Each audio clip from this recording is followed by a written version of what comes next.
देवियों और सज्जनों, where you are going as a nation state depends a lot on where you came from.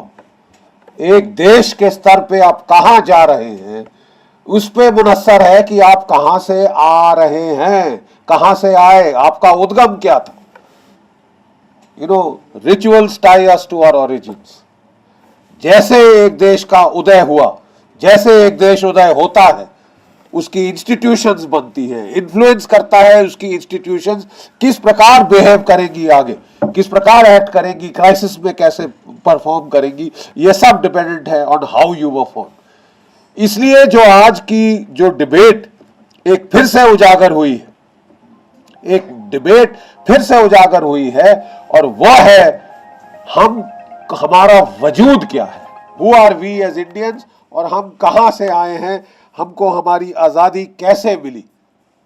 उस पे बड़े बुनियादी सवाल है, और जब तक आपको इन बुनियादी सवालों का सही उत्तर नहीं मिलेगा, आप अपना वजूद नहीं पहचान पाएंगे, आप भटकते रहेंगे.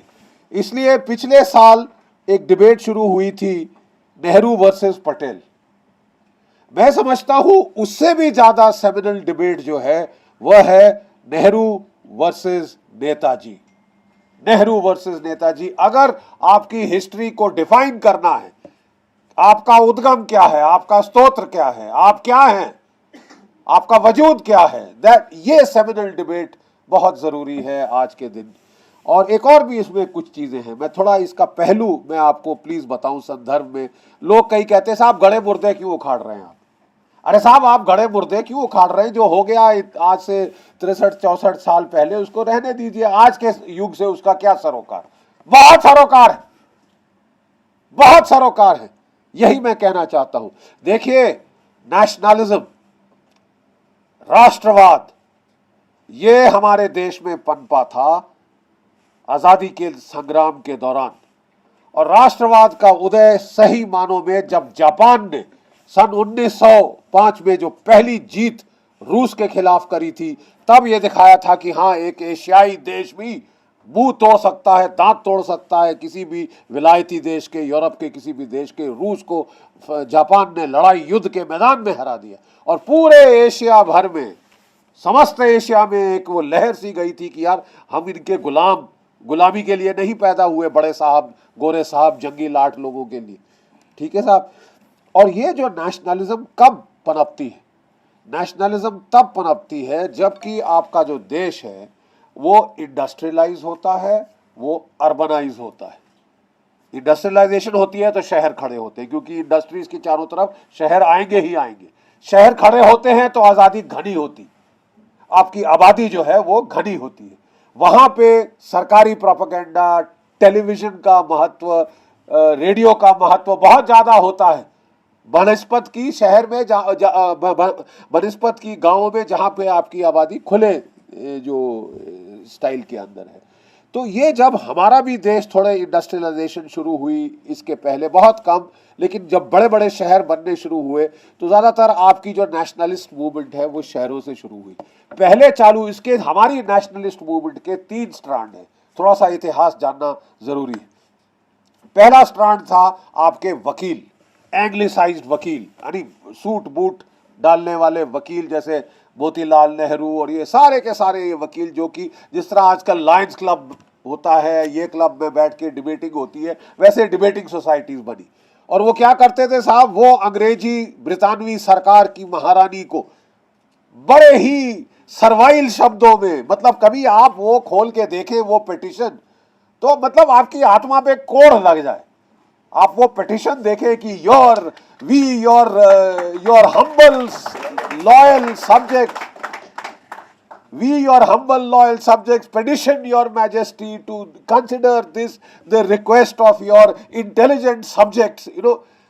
हर शब्द में आपकी जो चमचागिरी की आदत टपकती थी हर शब्द के साथ. ये थे आपके, और सारे के सारे वकील, सारे के सारे वकील, सबसे ज्यादा पैसा कमाने वाले, सबसे ज्यादा दोनों साइड लड़ा के जो ऐंठने वाले पैसे, माफ कीजिए मैं कोई व्यक्तिगत नहीं कह रहा हूं अगर कोई मेरे वकील भाई हो, लेकिन मैं उस वक्त के वकीलों की बात कर रहा हूं. उन्होंने ये मूवमेंट स्टार्ट करी। और मैक्सिमम क्या मांगा उन्होंने अंग्रेज सरकार से? आजादी नहीं मांगी, होम रूल। जिन्ना साहब जो बड़े वकील थे इस तरह हाथ उठा के आई वांट होम रूल, जैसे कि पता नहीं क्या साहब आप तीरंदाज वहां पे कर रहे।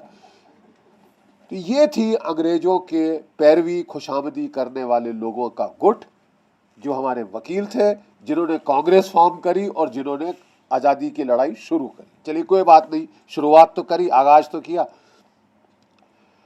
1919 में जबकि पहली जंग जो 1914 से 1918 तक आप जानते हैं पहली बड़ी जंग हुई, भारत के 13 लाख सैनिक उस जंग में लड़े अंग्रेजों के लिए। 13 लाख सैनिक, 72,000 शहीद हो गए, लाखों घायल हुए, 11 को विक्टोरिया क्रॉस मिला। विक्टोरिया क्रॉस परमवीर चक्र का बराबर, और परमवीर चक्र तो कम से कम केवल सिर्फ हमारी सेना में सीमित है ना, ये सारे ब्रितानवी सेनाओं को लेकर ऑस्ट्रेलिया, कनाडा, शनाडा वो सब में चुन के मिलता, मतलब उसको लेना और भी मुश्किल शायद। तो 11 विक्टोरिया क्रॉस अंग्रेजों ने दिए आपको, 72,000 जान लाशें आपकी बिछ गई। तो उस वक्त बड़ी उम्मीद फैली, और खासकर ये जो ब्रितानवी चमचे थे इनकी, कि साहब अब हमें शायद होम रूल मिल जाएगा। क्या मिला आपको साहब? 1919 में आपको जलियांवाला बाग मिला।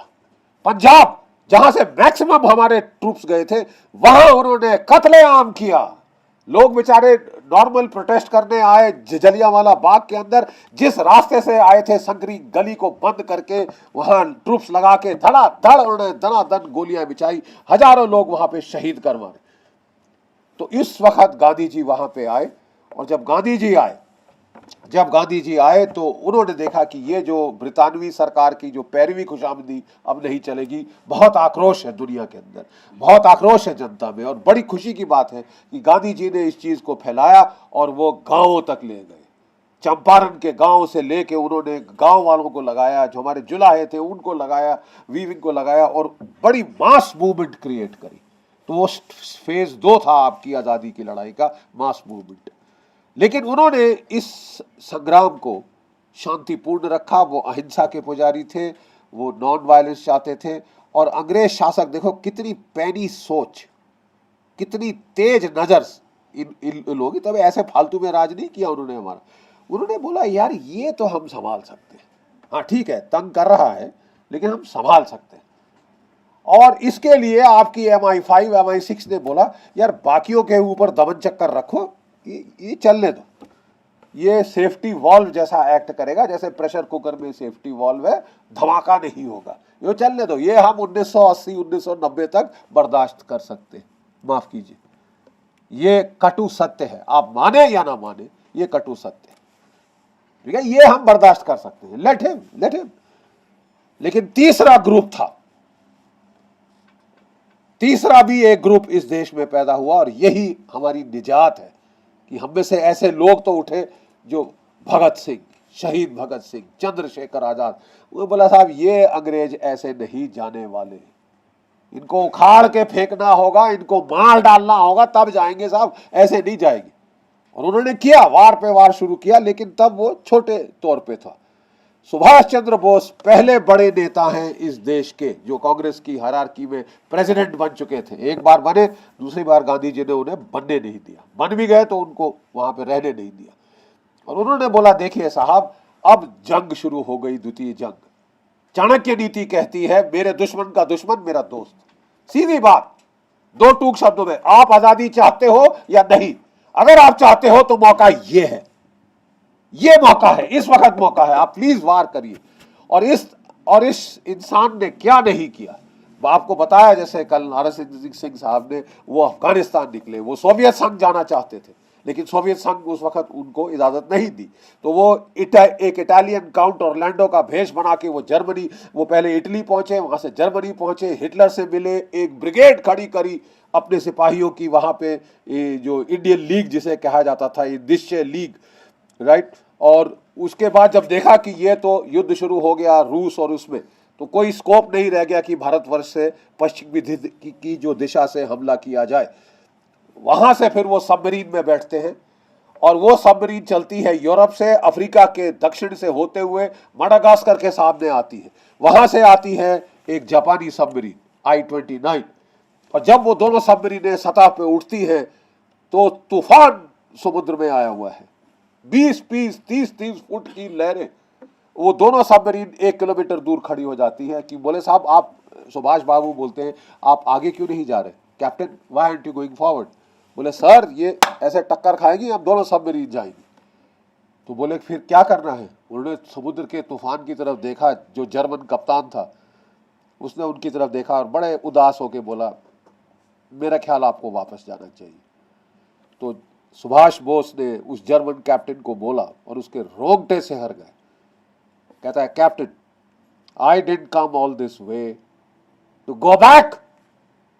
मैं वापस जाने के लिए इतनी दूर नहीं आया हूं कैप्टन, मैं जाऊंगा। छोटी 3 आदमी की किश्ती, रबड़ की किश्ती, उसमें वो बेचारे बैठे, 2 उनके साथ उनका जो पीए था वो बैठे, और वो किसी तरह वो गए, और कई बारी तो वो किश्ती गायब हो गई।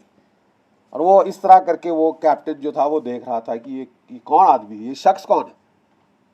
और फिर जो वहां जर्मन सबमरीन में पहुंच गए, बाकी आप कहानी जानते हैं। देखिए, किसने आजादी दिलाई? दे दी हमें आजादी बिना खड़ग बिना ढाल। देखिए, ये गीत हमारे बच्चे गाते हैं। ना ढाल चाहिए, ना यहाँ पे तलवार चाहिए इस देश में। यहाँ चाहिए तो आपके, खैर अब मैं आगे ज्यादा अपशब्द नहीं इस्तेमाल करना चाहता, लेकिन देखिए, ये धारणा फैलाई गई इस देश में, ये धारणा फैलाई गई इस देश में कि साहब हमने आजादी दिलाई, साहब हमें ताम्रपत्र चाहिए, हमारे बच्चों को भी लीडर बनना चाहिए अगले 10 पुश्तों तक कम से कम, क्योंकि हमने साहब लाठी खाई है। अरे साहब, लाठी तो मेरी भैंस भी खाती। आपने लाठी खाई, बहुत अच्छा है साहब। यहां पे ऐसे भी लोग हैं जिन्होंने गोली खाई है, एक नहीं साहब, 3 तो आपके सामने बैठे हैं। गोलियां चली है सामने, AK-47 की आप आवाज सुने इस तरफ आती हुई तो आप भी याद रखेंगे कई महीनों तक उस आवाज को। तो आपने लाठी खाई साहब, हमने गोली खाई।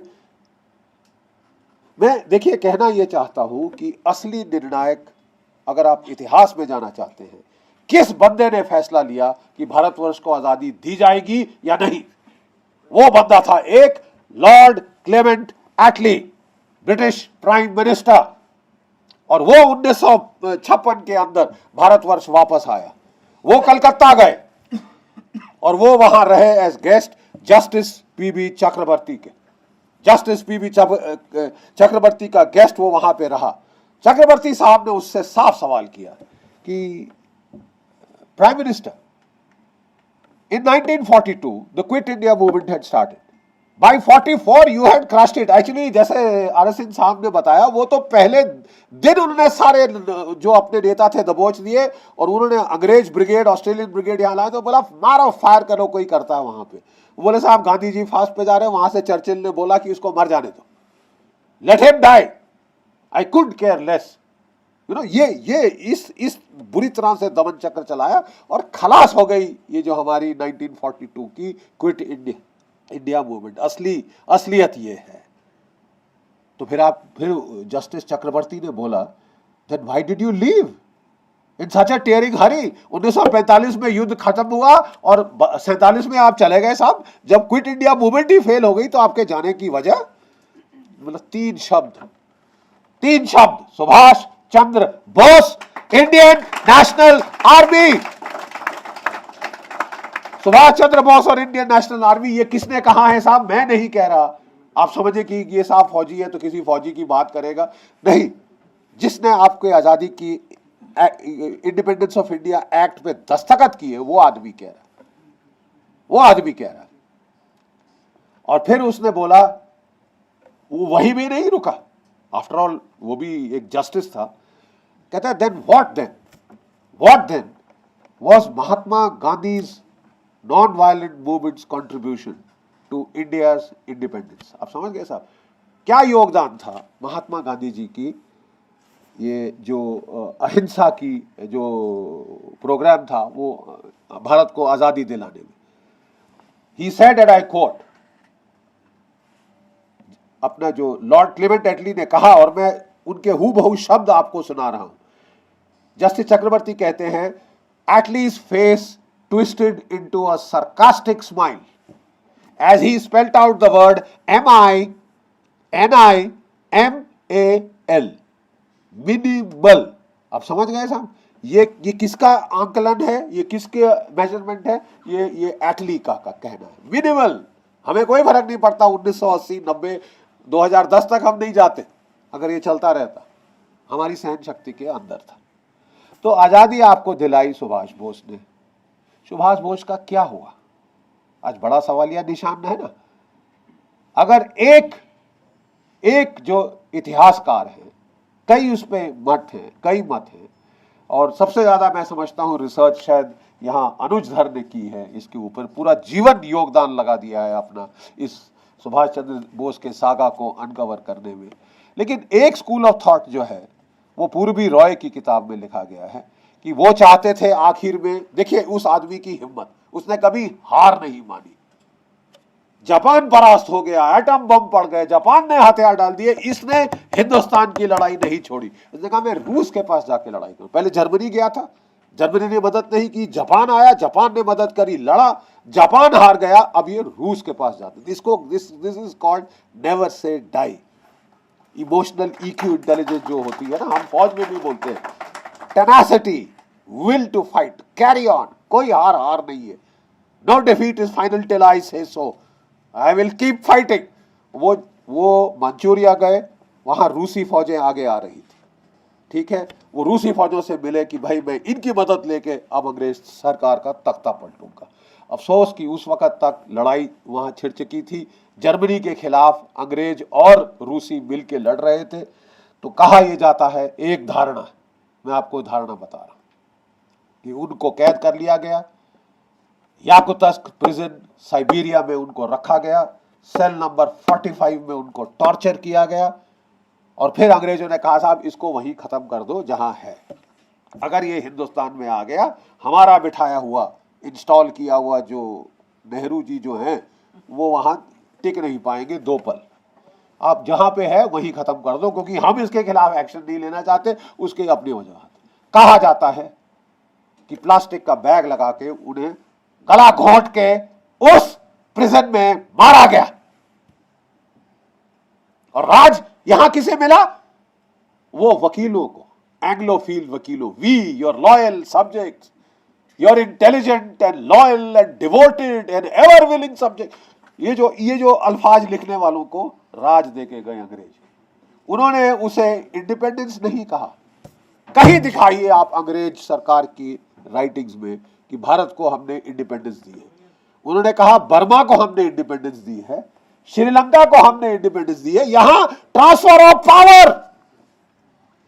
पावर। और आज समझ आता है कि अंग्रेज ऐसा क्यों बोल रहे हैं कि आजादी के 20 साल बाद आपका इंटेलिजेंस ब्यूरो नेताजी के रिश्तेदारों पे खुफिया नजर रखता है। चलिए रखिए साहब, आप तो हर किसी पे नजर रखते हैं। वो बोले टेढ़ी नजर है तो हर किसी पे रहती है, लेकिन आप ये इंटेलिजेंस अंग्रेजों की MI5 के साथ शेयर करने का मतलब, प्लीज आप मुझे बताइए। ये इंटेलिजेंस आपके घर की इंटेलिजेंस है कि हमारे एक भारतीय नागरिक क्या कर रहे हैं, क्या नहीं कर रहे। इसको अंग्रेजों की MI5 से शेयर करने का मतलब, क्या हमें आजादी मिली थी या मजाक? क्या आपको आजादी मिली थी या मजाक? I ask you this. क्या असली कठपुतली के तार लंदन में ही रहे? यह आपके लिए जरूरी है। जब पहला ब्रिटिश जब आजादी मिली, सो कॉल्ड आजादी, मैं कोटेशन मार्क में डाल रहा हूं अब, तो गवर्नर जनरल कौन था? Lord Mountbatten. British army chief sir Robert Lockhart, उसके बाद रॉय बुचर, एयरफोर्स चीफ अंग्रेज, नेवी चीफ अंग्रेज, सारी ताकत तो वहां थी।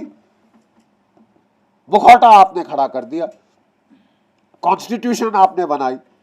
ये कहानी मैं फिर कभी, लेकिन मैं इसको संक्षिप्त में कहना चाहता हूं कि आपका जो नैरेटिव ऑफ स्टेट क्रिएट किया गया, उस वक्त जो नैरेटिव ऑफ स्टेट क्रिएट किया, वो ये क्रिएट किया कि साहब हमने आजादी ली है, क्योंकि वो कैसे जस्टिफाई करते, आजादी किस लिए मिली?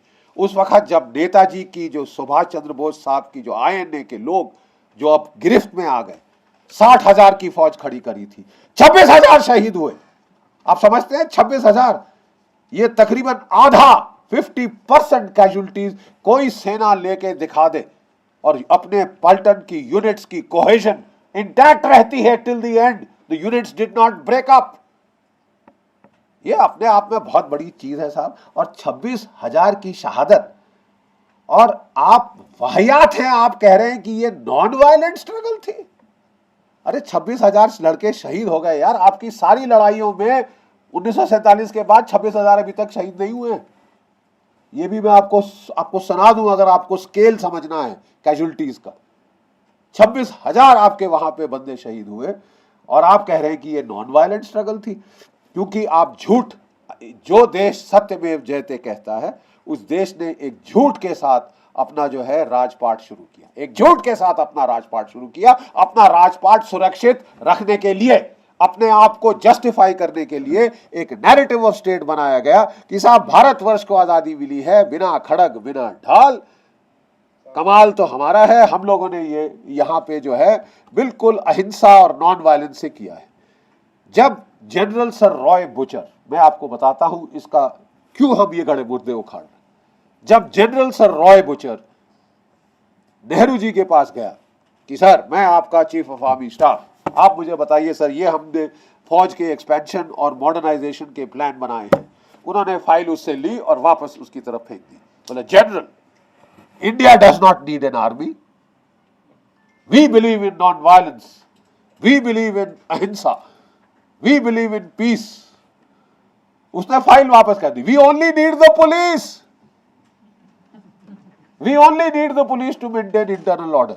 और क्या वो उठ के चल गया। वो कहते हैं कि पहले तो रॉय बुचर को समझ नहीं आया कि मैं हंसूं या मैं रोऊं, कि ये बात क्या कह रहा है, ये देश का लीडर है, ये क्या कह रहा है कि आप मतलब बगैर चाणक्य के जमाने से कोष दंड, दंड मतलब सेना, जब तक दंड नहीं हाथ में हो तो राजपाट नहीं हो सकता, और आप कह रहे हैं कि साहब उसकी जरूरत ही नहीं। वो तो चला आया, कहते साहब तुम संभालो, और जो हिंदुस्तानी अफसर थे उनको बोला तुम संभाल लेना इसको, मैं तो चला, अच्छा है मैं जा रहा हूं। इसी ये चीज ने आपको कहां जाके ले पहुंचाया, 1962 में, जब आपकी फौज की किल्ली उड़वा दी, आपकी फौज की किल्ली उड़ा दी। मैं आज क्यों रो रहा हूं, 1962 के बाद हमने सबक सीखा, शास्त्री जी आए और आपने देखा फर्क जो पड़ा 1965 में, और उससे बड़ा फर्क पड़ा जब इंदिरा जी आई। इसमें कोई शक की बात नहीं। दो तोड़ के रख दिया पाकिस्तान को, because we learn the lesson and we became realist.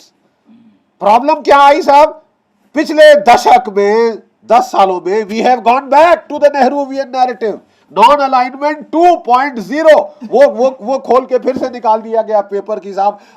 हमको कहा अब क्या बोला जा रहा है साहब, क्या फायदा है, ये फौजी साहब फालतू में पैसे ले रहे हैं, क्यों स्ट्राइक कोर चाहिए, नहीं साहब थिन रेड लाइन चाहिए, और बाकी हम गुरिल्ला वॉरफेयर करेंगे अंग्रेजों जो भी चीनी आते हैं। अरे गुरिल्ला वॉरफेयर करते करते बेचारे हमारे तिब्बती भाई बहन मारे गए, खलास हो गए। क्या चीन ने छोड़ा तिब्बत? अरे वो बहुत क्रूर देश है। वो आपके नाटक से, वो अगर आप अहिंसावादी वहां करने गए तो आपकी वो गत बनाएंगे कि तीसरी अहिंसा हिंसा सब भूल भाल के आप सीधे चलेंगे बिल्कुल। उसी तो ये नाटक, इसलिए देखिए आज मैं कह रहा हूं नेताजी इज रेलेवेंट, क्योंकि उन्होंने बताया कि एक देश के जीवन में वायलेंस, कंट्रोल्ड वायलेंस का होना जरूरी है, ताकत का होना जरूरी है, शक्ति का होना जरूरी है। आप शक्ति विहीन राष्ट्र होकर रह नहीं सकते, आपको जूते खाने पड़ेंगे। और आपको आज आपसे 1/5 हिस्से का जो देश है पाकिस्तान, वो लात लगाए फिर रहा है। उसने साहब पहले वहां पे शुरू करी पंजाब में टेररिज्म, 21,000 भारतीय मारे। उसके बाद उसने जम्मू कश्मीर में शुरू करी, 44,000 भारतीय मार दिए। और अब पूरे भारतवर्ष में इस फेयर गेम, चाहे दिल्ली हो, चाहे जोधपुर हो, चाहे जयपुर हो, चाहे अहमदाबाद हो, चाहे वाराणसी हो, सब जगह बम फट रहे। आपके 15,000 और मर गए। कुल मिलाकर आपके कोई 80,000 से ज्यादा भारतीय नागरिक शहीद हो चुके हैं। शहीद हो चुके हैं पाकिस्तानियों के हाथ, टेररिस्ट, उसके भेजे टेररिस्टों के हाथ, उसके अप्रत्यक्ष युद्ध के मारे आप लोग भारतीय शहीद हो रहे हैं। तो क्या हम गाय, भैंस, बकरी है? क्या किया है आपने पाकिस्तान का आज तक? मुझे प्लीज बता दीजिए, क्या किया है हमने पाकिस्तान का? What have you done to raise cost? क्योंकि ये मानसिकता आ गई है आपकी ब्यूरोक्रेसी में, आपकी सारी सर्विसेज के अंदर, और वहां पे जाके बैठ के थैंक गॉड हमने जो असली आजादी मिली है वो मिली है 2014 में, क्योंकि पहले बार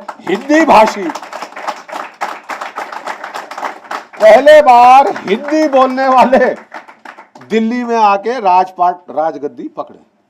हिंदी बोलने वाले छोटे गांव से, मुफस्सिल के शहरों से वो लोग आके भारतवर्ष में राज गए। नहीं तो यहाँ पे एक अंग्रेज गए, एक शाही खानदान छोड़ गए, जिसमें केवल श्वेत चमड़ी वाले जो हैं वही राज कर सकते हैं। क्योंकि भारतीय आप तो कुत्ते हो, आप तो जो है आप आपस में लड़ते मरते रहते हो, जातिवाद पे बटे हो, धर्म पे बटे हो, भाषा पे बटे हो। आपको राज करने के लिए पहले अंग्रेज बोलते थे you need a foreign power, you need only a foreign power can give justice. अपनी कॉन्स्टिट्यूशन खोलिए प्लीज, जाके जब वापस जाते हैं आपको प्रतिलिपियां मिल जाएंगी कॉन्स्टिट्यूशन की, जरा प्लीज खोलिए। उसका पहला प्रीएम्बल पढ़िए, we the people of India having solemnly resolved etcetera etcetera to give ourselves. पहली चीज क्या बोली है आपने? Justice. Justice which is a carry over of the colonial concept of imperial justice, कि केवल अंग्रेज शासक ही, ये इतना बटा हुआ देश है, ये इतना आपस में लड़ाई है इसकी जातियों में, जनजातियों में, धर्मों में, कास्टों में, कि इसमें केवल बाहर वाले राज कर सकते हैं और वो ही जस्टिस दे सकते हैं। Imperial justice is the first quality. मैं पूछता हूं why not freedom, liberty, equality, fraternity, ये क्यों नहीं पहले आया? क्यों आपकी कॉन्स्टिट्यूशन में जस्टिस पहली चीज है? क्योंकि इंपीरियल जस्टिस से वो आया। आपने सीधा सीधा जैसे अंग्रेज आपको छोड़ गए, जैसे बना गए वो आप छोड़ गए। अंग्रेजियत नहीं गई आपकी अभी तक, अंग्रेजियत नहीं गई आपकी अभी तक। अंग्रेज चले गए, आपकी दुम में वो एंट छोड़ गए। इसलिए Netaji is important. He was a nationalist, he was a true nationalism. कहते हैं राम से बड़ा राम का नाम। और आज आप ये डिबेट फिर शुरू करें नेताजी की, उसका नाम ही तर जाएगा तुम लोगों को, हम लोगों को। वही नेशनलिज्म जगा सकता है इस देश की सोती नेशनलिज्म। और मैं आपको बताऊं, मैं डोभाल जी के साथ था विवेकानंद इंटरनेशनल फाउंडेशन में आज से 4-5 साल पहले। उन्होंने उस वक्त मुझे बोला, मैं डिप्टी डायरेक्टर था, कि आप सब छोड़ छाड़ के लेख लिखना बंद करिए, आर्टिकल लिखना बंद करिए, किताबें लिखना बंद करिए। कोई नहीं पढ़ता, कोई नहीं पढ़ता, खासकर सरकार में तो बिल्कुल नहीं पढ़ते। तो आप, मैंने कहा फिर सर मेरे लिए आदेश, तो बोले आप जाइए बच्चों से बात करिए। 3-4 साल में लगातार छोटे छोटे शहरों में घूमता रहा हूँ, भीलवाड़ा, अजमेर, चित्तौड़गढ़ वगैरह वगैरह वगैरह, बिहार से लेके अरुणाचल प्रदेश का ईटानगर से लेकर। और मैंने एक एक एक करवट, सोते देश की अंतरात्मा में करवट बदलती देखी है। सन 2009, सन 2010, 11, 12, 13 मोदी वेव के आने के पहले ये करवट बदलनी शुरू हो गई थी। आरएसएस वाले बेचारे और ये कई लोग गली गलूचों के कॉर्नर पे भारत माता की वो तस्वीर, आपको याद है भारत माता की तस्वीर जिसके ऊपर वो शेर पे बैठी हुई है, वो कोने कोने में मैंने देखी। मेरे को बड़ी हैरत हुई। मैंने जाके डोभाल साहब को बोला कि sir there is a second rise of nationalism जो इस देश में आज हो रहा है, और उस नेशनलिज्म को बढ़ावा देने के लिए the greatest icon is Subhash Chandra Bose. आज हम उसका स्मरण करेंगे, आज हम उसके जीवन के बारे में जानने की कोशिश करेंगे, क्या हुआ क्या नहीं हुआ। In itself it will raise our consciousness, in itself it will raise the national consciousness and get nationalism back। और उसकी सबसे ज्यादा जरूरत है। अंग्रेज गए, लेकिन आपको ऐसे बांट के गए। याद रखें 1857 में जब पहला गदर हुआ था तो अंग्रेजों ने कहा इस देश को ऐसा बांटो कि ये फिर इकट्ठा होकर बगावत ना कर सके। और उन्होंने 1872 में पहला कास्ट सेंसस शुरू किया। क्या आप जानते हैं, आप कास्ट का बड़ा, हम गर्व से अपना कास्ट बोलते हैं। आज अंग्रेजों ने ये इसको बढ़ाना, इसको तूल दी, बढ़ावा दिया ताकि आप लड़के मरते रहो आपस में। हर गैजेटियर, हर डिस्ट्रिक्ट गैजेटियर में आपका कास्ट पूछा जाने लगा, लिस्ट बनने लगी। पहले कास्ट पे बांटा, फिर देखा ये काफी नहीं है, सेपरेट रिलीजियस इलेक्टोरेट्स दिए, पहले मुसलमान भाइयों को, आज पाकिस्तान बन गया, फिर हमारे सिख भाइयों को दिए, और उसका फिर हमारा गदर हमको सहना पड़ा। उसके बाद जबकि 1980 की दशक में गदर हुआ पंजाब में ईसाई भाइयों को, तो वहां नॉर्थ ईस्ट में गदर शुरू हो गया। मतलब वो जाने के बाद भी गदर की दरार, गदर का बीज छोड़ के गए थे, बो के गए थे। रोने की बात यह है कि हमारे अपने नेताओं ने कास्ट को उछाला है। आप जानते हैं जिस तरह से कास्ट को उछाला गया, मंडल आयोग को लाया गया, ये लाया गया, आज सब लोग, आज गुज्जर हैं, मीना हैं, फलाने हैं, डिमकाने हैं, बख्शी हैं, यादव हैं, ये हैं, अहीर हैं, कुर्बी हैं। भारतीय कौन है? आप में से भारतीय कौन है? इसी हम लोग ये कास्ट, वो कास्ट, ये धर्म, वो धर्म। सुभाष चंद्र बोस की इंडियन नेशनल आर्मी में आपका ना कोई धर्म पूछता था, ना कोई जात। You are an Indian first and foremost. और वही भारतीय सेना में भी वही चीज आई। भारतीय सेना में भी आजाद हिंद फौज का ही नारा आया है, जय हिंद। जय हिंद का नारा किसने दिया हमको? इस शख्स ने दिया, नेताजी ने दिया। और इसलिए भाइयों और बहनों, मैं आपसे कह रहा हूं, हम केवल आज एक शर्लॉक होम्स की डिटेक्टिव स्टोरी पे नहीं है कि नेताजी को क्या हुआ, कौतूहल है, लेकिन केवल कौतूहल के लिए हम ये मांग नहीं कर रहे। हम अपना वजूद पहचानने के लिए ये मांग कर रहे हैं। और ये खोज में आप अपने आप को खोजेंगे। You will find your self in this search. You will find yourself in this search. You need to find yourself in this search. Where you are going depends on where you came from. And you came from, you got your freedom because of one man and his army. Netaji Subhash Chandra Bose. क्या ऐसे आदमी को torture करके मारा गया? तो क्या हक था उन लोगों? और क्या नेहरू सरकार को यह पता था कि वो फॉरेन प्रिजन में है और वो टॉर्चर हो रहे हैं? और अगर पता था तो उन्होंने क्यों कुछ नहीं किया? किसने राज किया हमारे ऊपर? किसने राज किया हमारे ऊपर? क्या आप वाकई में आजाद हुए? अंग्रेजों ने उसे आजादी क्यों नहीं बोला? Why was the Union Jack not brought down जबकि तिरंगा झंडा ऊपर फहराया जा रहा था? क्योंकि इसके पीछे वो राज है। और वो राज जब आप झांकेंगे उसमें, आप अपनी अपनी सूरत देखेंगे कि हम कौन हैं, हम कितना सह सकते हैं। Who are we as Indians? I think ये वजूद पहचानना जरूरी है। इसलिए ये जो एक छोटी सी क्रांति जो कौतूहल से शुरू हुई है, ये आपको अपना वजूद दिखाएगी। प्लीज इसमें हिस्सा लीजिए। You need to reinvent yourself, you need to reinvent your nationalism.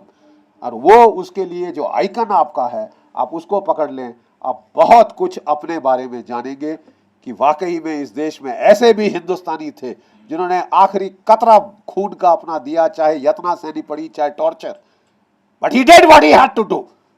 He died serving this country. और वो अगर हम में चेतना आ जाए, वी हैव क्रॉस्ड, हम पार हो गए, सागर तर गए, भवसागर तर गए। ये एक collective search for our collective identity है। प्लीज इसको गड़े मुर्दे उखाड़ने की एक्सरसाइज तक मत सीमित करिए। अपना इतिहास रीराइट करने की ये एक मुहिम है which concerns us all, and I would request you all to please join, please spread this message so that we can go further. I will now request my very dear colleague Anuj Dhar.